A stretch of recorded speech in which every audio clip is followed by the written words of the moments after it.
Oke, assalamualaikum warahmatullahi wabarakatuh. Salam sejahtera untuk kita semuanya. Jumpa lagi bersama channel kami, channel Mekanik di sini, channel yang membahas seputar keluhan sepeda motor.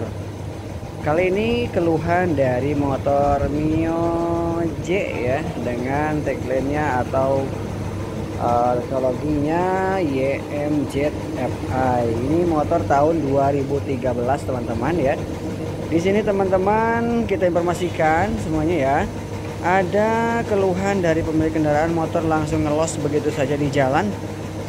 Kemudian dilakukan engkol itu tidak ada kompresi ya, loss power atau loss kompresi.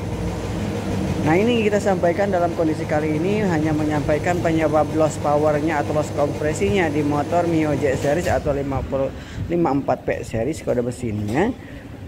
Bersumber dari mana, cara penanganannya apa, yuk kita simak penjelasannya. Mudah-mudahan ada manfaat dan referensi untuk teman-teman jika memang mengalami kendala yang sama dengan motor yang sama, tipe yang sama juga ya. Biasanya motor ini sama, ada kendala keluhannya itu di motor Mio J X-Red yang lama atau Mio GT. Oke, ini keluhannya, yuk kita simak. Pemeriksaan langsung tertuju kepada bagian dari head ya. Ketika memang ada masalah itu, teman-teman silahkan periksa bagian head. Tertuju pada bagian ruang bakar, teman-teman.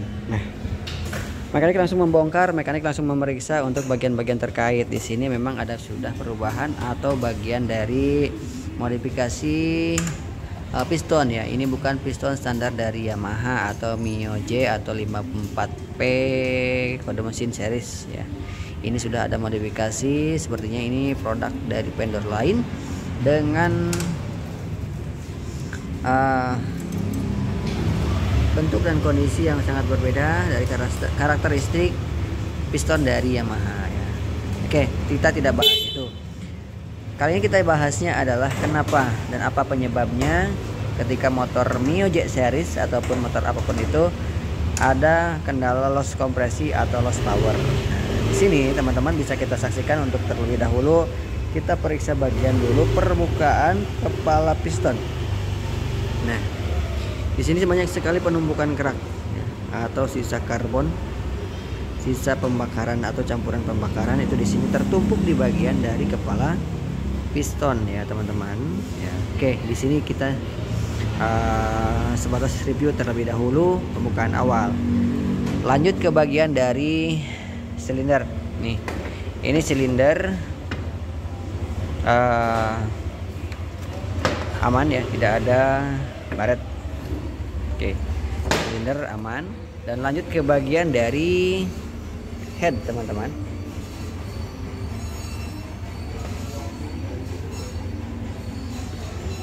Kita informasikan dan kita pastikan teman-teman yang ini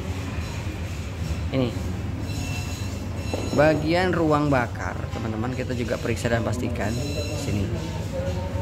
Ruang bakar yang tadi dilihat dari awal itu bagian dari piston itu memang benar-benar ada banyak kerak tertumpuk di bagian permukaan atau penampang piston, dan di sini pun banyak sekali penumpukan kerak ya.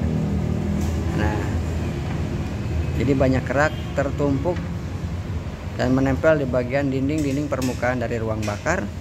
Tentunya juga ke bagian dari sittingan atau dudukan dari payung klepnya ya. Nah, di sini teman-teman nanti ya kita bisa pastikan untuk langkah awal atau istilahnya untuk pemeriksaan awal dan informasi awal, penyebab utama terjadi loss kompresi atau loss power itu adanya kebocoran ya, adanya kebocoran kompresi antara klep exhaust dan klep intake, dan juga memang ada bagian dari piston. Tapi di sini belum kita ketahui ya. Yang sementara kita ketahui banyaknya penumpukan kerak yang ada di bagian ruang bakar dan di ujung permukaan piston ya. Nah, selanjutnya ini yang harus kita bedah dan harus kita periksa, itu bagian dari piston. Nah, karena kompresi itu pasti berkaitan atau istilahnya langsung terhubung ke bagian ring ya.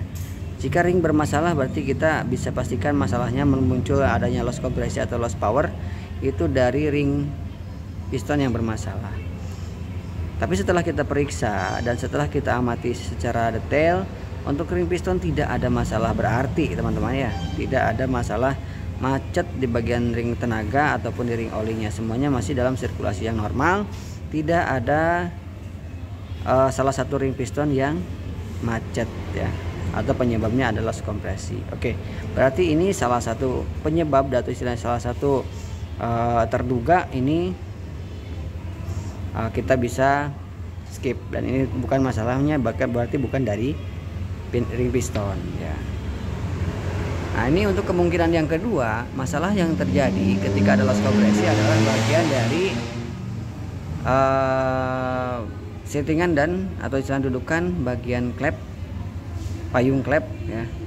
Apakah memang di sini ada tertahan atau istilahnya terganjal oleh bagian material karbon yang lepas, yang harusnya terbuang ke bagian exhaust atau pembuangan, tapi karena memang ini sangat cepat untuk bagian dari buka tutupnya, nah malah mengganjal di bagian pinggiran-pinggiran si bagian payung klep ini dan mengakibatkan adanya kebocoran kompresi di bagian dari klep ya. Nah, ini kita pastikan, nanti kita bongkar dan memastikan benar dan tidaknya adanya karbon ya, kerak atau sisa pembakaran yang tertempel dan mengganjal ke bagian ini yang harusnya rapat penuh menutup, tapi karena terganjal adanya kerak sehingga adanya kompresi yang bocor. Yuk kita bagian selanjutnya adalah membongkar bagian dari klep ini dan menganalisa apakah penyebabnya dari mana, apakah memang benar penyebabnya dari karbon yang mengganjal ke bagian permukaan klep. Oke, lanjut ke pembongkaran teman-teman. Kita lepas dulu untuk bagian businya dan dipastikan semuanya terlepas dengan sempurna untuk mempermudah atau memperlancar teknisi untuk membongkar komponen-komponen terkait, dan juga kita untuk menganalisa sumber penyebab dari terjadinya loss kompresi. Permukaan busi teman-teman bisa kita saksikan ya. Permukaan busi ada sedikit penumpukan karbon sisa pembakaran ya. Menandakan memang benar banyak terjadi penumpukan sisa pembakaran di bagian ruang bakar.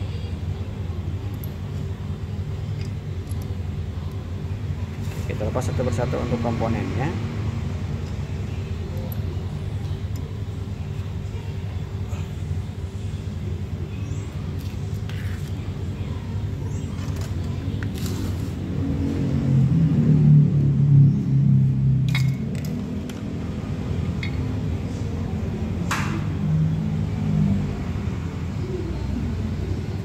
Untuk cam masih aman. Oke, sudah kita lepas untuk bagian dari per klepnya atau per katupnya, dan kita langsung periksa untuk permukaan dari payung klepnya. Kita cek dulu yang bagian intake ya. Nah, di sini teman-teman, kita buka dan kita lepas dan kita periksa. Kita analisa ya, biasanya ada ganjalan tersendiri. Oke, ini aman dirasa ya. Ini memang permukaan dari bagian settingannya. Oke, ini untuk bagian yang exhaust klep buang. Nah, di sini permukaannya teman-teman ini sudah terganjal, banyak sekali penumpukan kerak di bagian permukaan dari payung klepnya. Ini sudah tidak rata sehingga ada kebocoran yang muncul akibat dari banyaknya karbon yang yang menempel di permukaan payung klepnya. Oke ya, ini juga lihat juga bagian dari settingannya atau dudukannya. Nah, ini teman-teman, ini sudah tidak rata dan memang kita harus ada pengerjaan pensekiran atau meratakan kembali bagian dari permukaan bagian payung klep ya, dengan bagian dari dudukannya atau settingannya ya. Oke, jadi kesimpulannya setelah kita analisa masalahnya itu memang benar ada penumpukan karbon yang banyak di bagian ruang bakar, dan yang seharusnya memang membuang karbon pembakaran ini, sisa pembakaran ini, kerak ini masuk ke ruang buang atau ke klep exhaust, dan kondisinya lama kelamaan pas posisi dia bergerak naik turun masuk ternyata mengganjal ke bagian payungnya, sehingga menjadikan adanya kebocoran di bagian ini ya. Oke, itu penyebab utamanya, sudah kita bisa tarik kesimpulan. Solusinya adalah kita harus membersihkan ruang bakar, lakukan skir atau meratakan bagian dudukan klep dengan payung klepnya supaya benar-benar rata, tidak ada kebocoran dan tidak ada loss kompresi yang terjadi di motor ini ya. Oke, mungkin itu ya untuk melakukan panskiran atau istilahnya skor di bagian ini semuanya sudah paham, dan pasti untuk bengkel pasti sudah lebih jago. Ini untuk video kali ini hanya sebatas informasi saja untuk pemilik kendaraan yang memang mempunyai tipe yang sama ya, dan memiliki dan mengalami juga kendala yang sama ya. Untuk penanganannya dan untuk penyebabnya seperti yang kami paparkan kali ini, dan mudah-mudahan teman-teman punya ada referensi lah ya untuk kejadian kasus yang saat ini kami alami. Itu saja yang bisa kita sampaikan dalam kesempatan kali ini. Akhir kata, wassalamualaikum warahmatullahi wabarakatuh.